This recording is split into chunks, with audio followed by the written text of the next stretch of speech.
Time is running so fast, and these days mothers need to work and do other things to support their families, which makes it hard to actually raise great children. And it's getting harder by the day.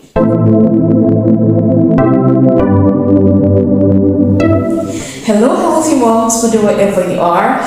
I'm Larissa Rivera and welcome to Inyambo. Today I'm going to be telling you 5 questions which you need to ask yourself to help you with the motherhood journey and to help you raise healthy children effortlessly. So let's get right into the video. For question number 1, how do I measure success as a parent or as a mother? This is one thing which most of us need to do because these days we are so busy with other things that we don't take out the time to ask ourselves this question. Like, to you, how do you measure success as a mother? Like, at what point would you look at your children and know that, oh, I did a great job with these children? A certain survey was done, and it is amazing to know that about 25% of the parents said that they just wanted a teenager who can stay out of problems, and just 5% said they had goals, but it's usually really vague goals. And that is the case with most of us parents. Like, have you actually set goals and things that you will see to know that you've done a great job as a mother?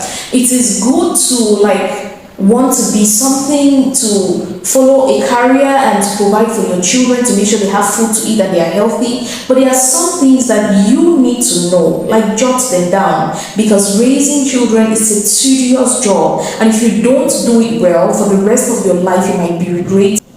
So some examples of things which you can use as ways to measure success. I'll talk about some which are physical first of all. We all as parents want our children to be successful, to be good people, to be caring, to be nurturing, like well-behaved in general. And some of the things which I personally would measure as success in motherhood is having kids who can actually be themselves and embrace their uniqueness and be able to be confident in this world of ours which everybody's trying to change you, and be them and be their self. For example, with me, I understand my boy and my girl, they're actually twins, but they are so different. The girl loves to read and the girl loves to write and the boy loves to read. So I'm trying to create an environment where they can actually be themselves and not want to be the other person or not trying to compare them so much. So we as parents should take out the time to drop the things that we see as success, the things that will make us feel like, oh, I did a great job as a mother. The second question for you to ask yourself is, what's the plan? After you've determined what is success for you as a mother, you need to figure out a plan on how to get to that point of success. Now, there are basic things which we all parents want. Like, for example, we don't want our children close to sex, drugs, and alcohol at an early age. Or if they can actually abstain till the right time for it, we'll be so happy. So when you decide on those particular things, ask yourself, how am I going to teach my children and help them to stay away from these things and get them to do things the way I want them to do, though maintaining their own uniqueness and not losing themselves in me training them. So it is very important for you to have a plan. We get so busy that most times we don't do this, and we just expect that, like most of our parents raised us, the children will just grow and they'll be okay, they'll figure it out by themselves. But as mothers, we need to take that responsibility.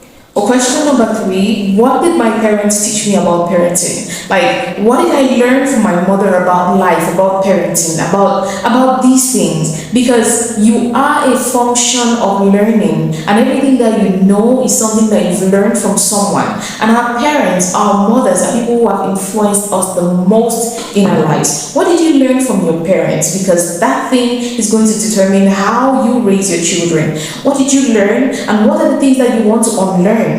What are some things that you saw in them that you won't want to do for your kids? You need to determine those things. It's important to sometimes jot them down. So each time you forget, from time to time, you can go there and refer, and you can keep doing what you're supposed to do as a parent. Most times you'll see parents react in a certain way to their kids because of how they were treated when they were growing. There are parents who seem not confident enough, don't feel worthy because of how they were raised. There are times which people can treat their children with so much love and care and so much softness and niceness because of the fact that they did not get enough love from their parents. But remember, anything done in the extreme is not good. So try to find a balance when you're raising your children. Discipline them enough for them to know what is right and what is wrong, and be kind enough to them so they can actually portray love to the world. Now, on to question number 4. Ask yourself, right now, take a minute to ask yourself, am I at peace with myself?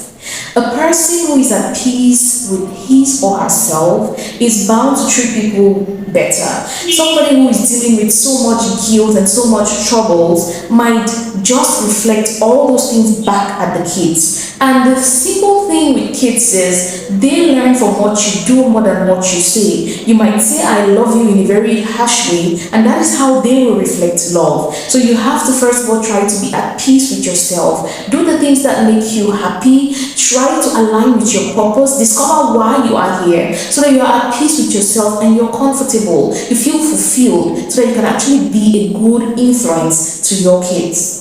With all we have to do as mothers, most times we prioritize other people and forget about ourselves. But you have to be okay mentally, physically, emotionally, spiritually, like all round for you to be able to be a great mom to your child. So please take out some time to do stuff that make you feel or put you in the best position, make you feel the best that you can be and brings out the best in you so that you can actually do a great job as a mother, because it is very important. You are your own top priority. For question number 5, ask yourself, can I let go of guilt and do better? Most parents feel like, oh, I'm not doing so well. It's normal. We all have those days. But let me tell you something. The thing is, when you do something wrong, for you to forgive yourself and move on. Life is so long that you can't keep staying in a past mistakes. We've all done something wrong in our lives, but the power you have is to move past that particular position in your life, and you can do it, because if you stay back there worrying about your past, you might not be able to live in the present and really enjoy the future. And because you're staying so much in your past, it might affect the way you deal with things presently and also affect your future. And as a mother, it will affect the future of your children. So please, guilt is normal. It's okay to feel guilt sometimes, but try to work on it and do better. Tell yourself that I will do better, and actually create a system that will help you to do better. So that is what I brought for you today. Make sure to ask yourself these 5 questions and take out some time to reflect on them. If you have to, jot things down, write things and paste in places that you can see, so it helps you to actually do motherhood in a great way. Remember, before you being a mother, you are a woman, you are an individual, and it's only a good woman who can be a good mom. So please do all you can to be a good woman and be fulfilled in yourself, and motherhood will be effortless. Thank you so much, and I hope the Almighty God helps us to raise great children who are going to impact this world and to have a beautiful day. If you love this video, please do not forget to like, comment, and share, and do not forget to subscribe and put on the notification bell, so each time we upload a video like this one, you will be the first to see. We upload videos every Tuesday, and I will be so delighted to see you here. Have a beautiful day. Bye.